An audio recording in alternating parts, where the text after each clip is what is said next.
ना पकड़े वाला हाथ में मोबाइल भैया, पकड़े वाला हाथ में मोबाइल भैया, पकड़े वाला हाथ में मोबाइल।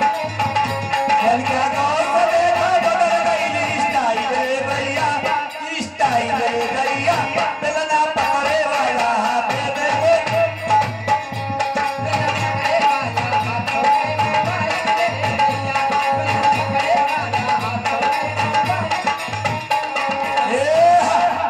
अरे भाई।